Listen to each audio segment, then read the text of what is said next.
Okay, you are in for a treat. For this tutorial, you will be editing a video together and it will look something like this.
Now, I hope you enjoyed that. That was mostly drone footage and a bit of footage from my Sony a7 III. And that was my buddy and I just driving 45 minutes east of San Diego into Cleveland National Forest. And I thought that this would be great footage to put together in order to show you all how to edit a sequence, how to export, and how to work inside the assembly, editing, color, and effects panel. And so let's jump into Premiere right now. And as you can see here, this is everything already put together. I'm gonna drag this cursor across so you can quickly see what we're working with.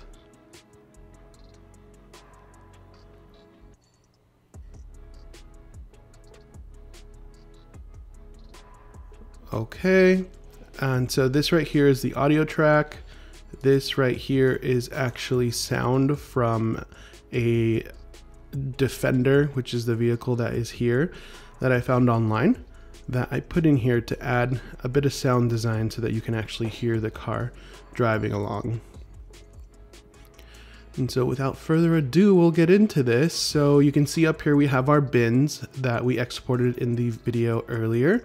We have the drone, we have camera A, which is the Sony, and then we have audio. This right here is our sequence. As you can see, if you scrub through it, you can see the whole sequence. Again, right here is the list view, and here's the icon view. I call it the thumbnail view. List view is great because you can get in here and look at camera A and click list view, and you can see the frame rate. You can see some of the metadata that exists right in here, the duration, all sorts of stuff. This is customizable as well, and it's really helpful when you are working with footage and you want to figure out if you can actually slow the footage down, whether or not it's 24 frames per second or 59 frames per second. And obviously this is helpful to know what the heck you're editing, right? Like what all these clips look like. It's a little faster and quicker than double clicking and viewing it in the program panel or in the source panel. So here we are. I'm gonna go back to thumbnail. I'm gonna go home.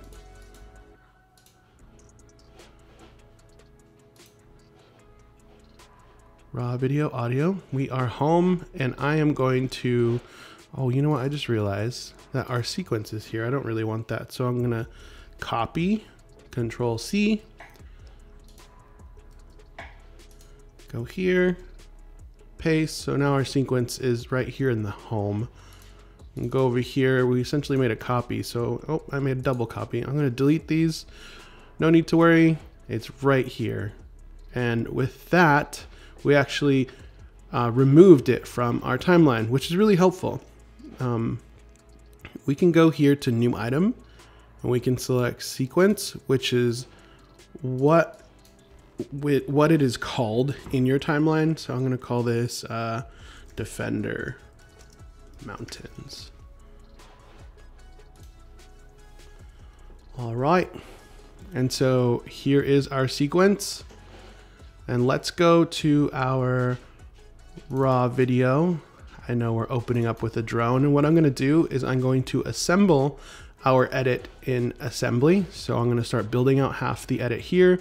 Then I'm going to go into the editing option, and then I'm going to show you what it looks like to build there. So our first shot I know is from this clip. So I'm going to toggle along. And I know that we panned up, and you can actually see where I pulled the footage before. What's really cool is that these clips save the portion of the clip that you use. And I'm going to drag it on here so that my sequence carries over the existing settings of my camera. So I want it to change sequence settings to match what I just dragged in there. So you have to drag that in there. If you import it in a different way, it just doesn't work. I'm going to bring it doesn't carry over those settings. I'm going to hold down Shift, bring my cursor over to the end, and I'm looking for the second clip. What was the second clip that we used? It was this one. You can see again, the edit I made prior is there, so no need to do ins, but just for practice, we will do it. I want to select I. Actually, I want to select I right here. Remember, the beginning of this clip was just too fast. And then I want to select O. Those are my ins and my outs. And then I'm going to I have to select this first. I'm going to press period so that it plops right into here. Voila. We have two clips in here. Okay, I think the next clip was this one. Again, our ins and outs are set.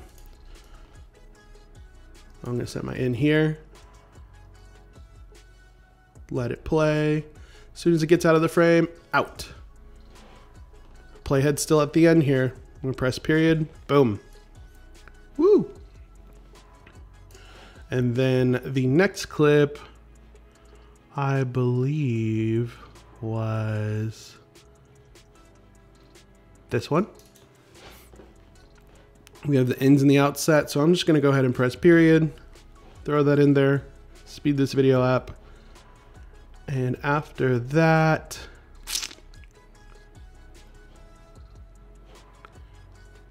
I think it may be this clip, period, so it starts to get a little snowier from there.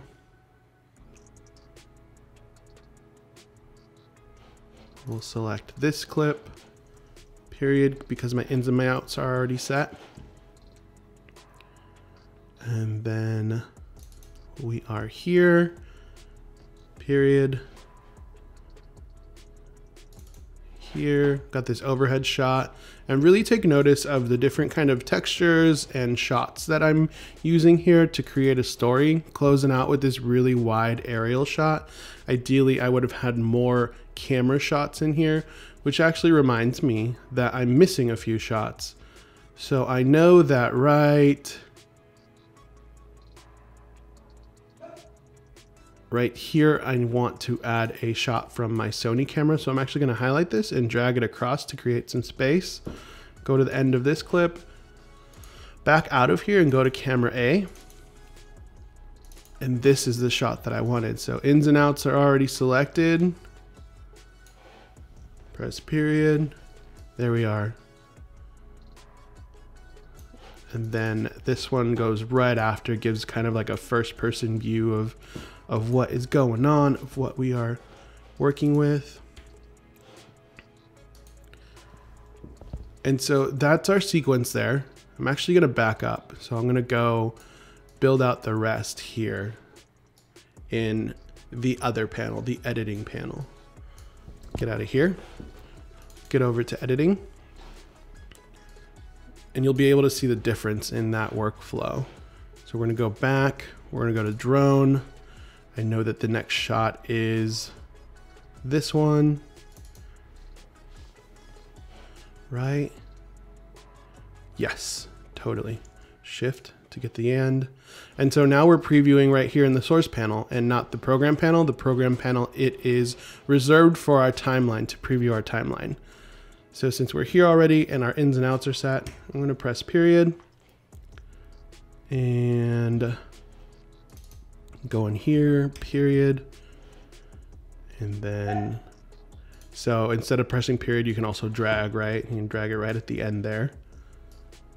A few tips. And then I'm gonna go back over here and just show you another thing. So this is called 3-point editing.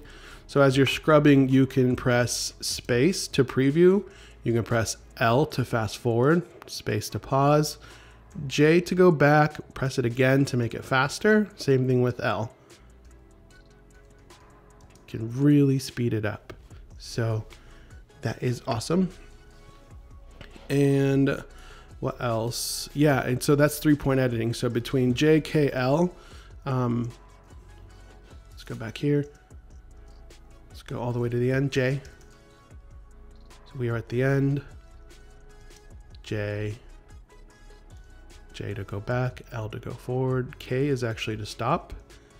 Boom, boom, boom. And then once you select your I, so you really don't even have to use your mouse when you're up here in the program. And your O, you can press period, and then it'll put it in your timeline. If you press comma, it'll also put it in your timeline, but it will punch into wherever you're at.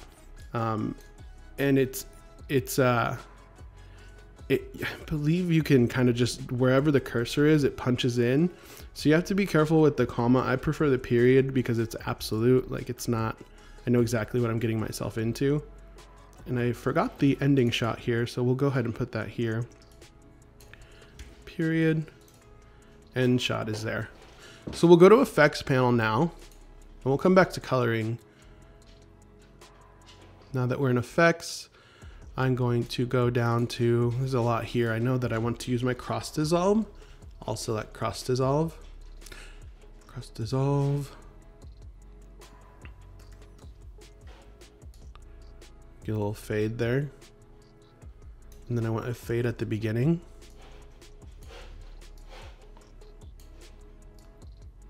We have both our fades there. So that's great. So we have that effect in. And then I had type here, if you remember, right at the beginning here. Also, if you press plus, it makes this bigger. If you press control plus, it makes it smaller. If you go to negative, same thing. Negative makes your timeline smaller. When you have a lot in here, that's pretty helpful. And plus makes it bigger. Control plus makes the track bigger.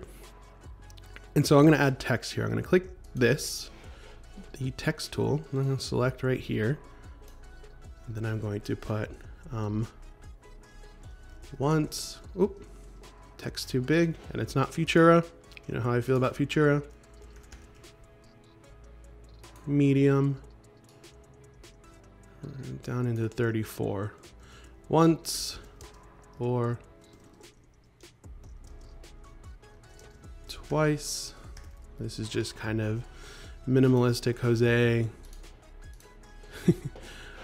Being kind of artistic. I'm going to command all so I can select all my text and make it bigger. And this is all really similar to Illustrator. So remember, all of these Adobe products really work together and pull from each other. So once or twice, again, so if you hold down Option, you can drag that over and you can make a copy of it.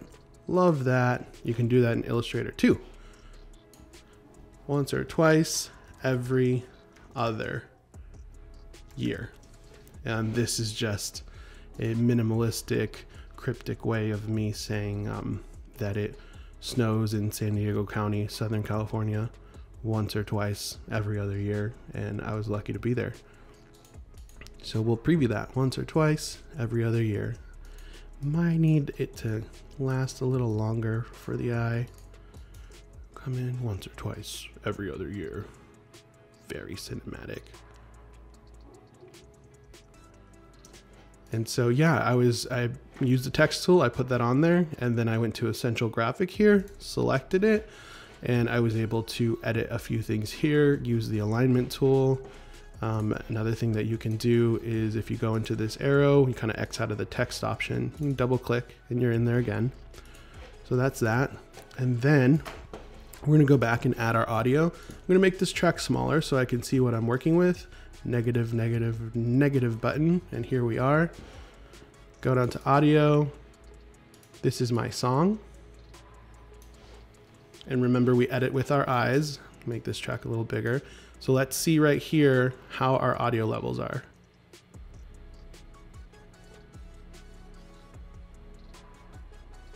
They're actually great. So they're right on. Since there's no voice narration here, -12 is a great spot for it to be playing. I am into that. No edit there. I'm actually gonna press C for cut. Right here, press V for arrow.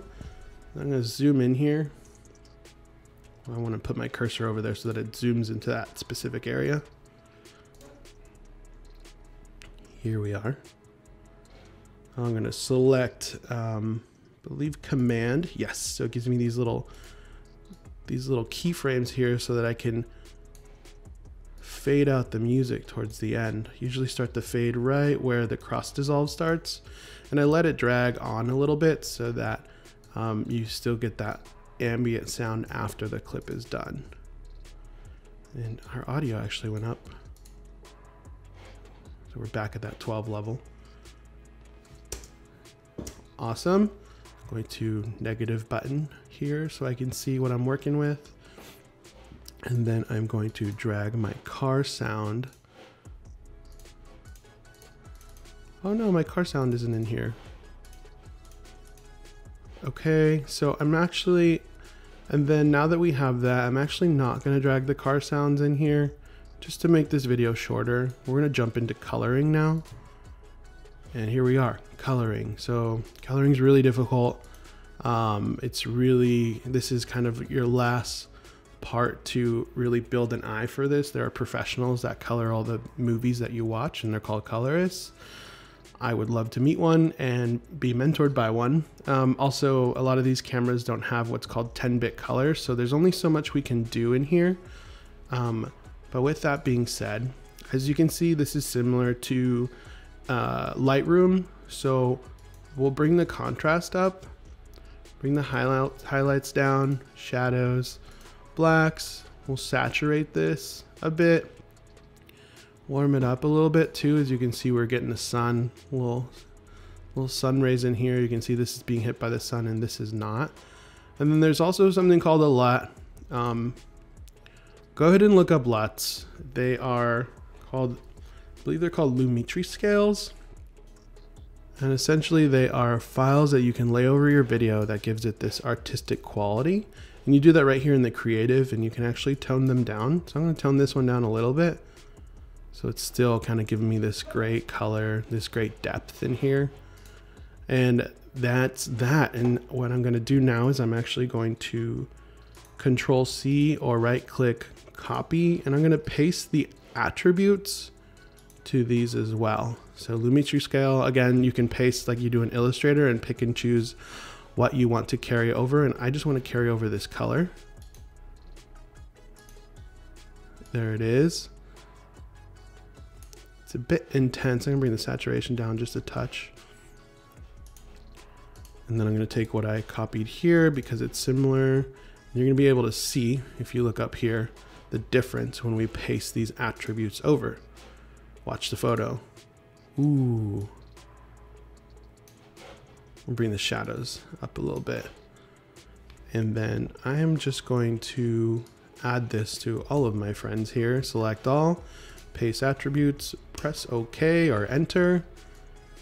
And then we have the grading over all of these, this deeper color, this kind of more dramatic, beautiful, deep color. Oop, that's too long. I'm gonna bring this here. Another trick is if you highlight the area here, you can delete and it'll bring it right back over. I encourage you, after you get pretty well acclimated with Premiere, to come back and revisit this video, and you'll see all these little tricks that I'm doing to make the process quicker. You'll be more key on how I did it, and it'll carry over easier to your editing process and your workflow. So watch it once, watch it again a month later, and you'll feel just a little better, a little faster, and you might pick up on more the second time around than this first time.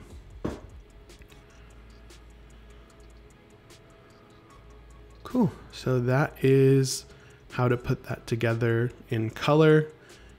And those are our options here. There are so many other options and specifics that you can get into in this area. Again, as you get acclimated, as you get comfortable, I encourage you to watch YouTube videos because there's a million of them on how to use these different areas here. And so we are good to go. I'm going to export this. I'm going to go down to File, Export, Media. Make sure I select where I want this to go. Yes, I want this to go into my exports folder. And then I'll save. And then this is like a pro trick here.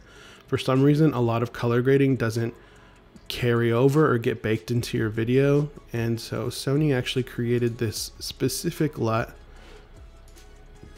It's called QT gamma compensation. You can find it online if you Google it.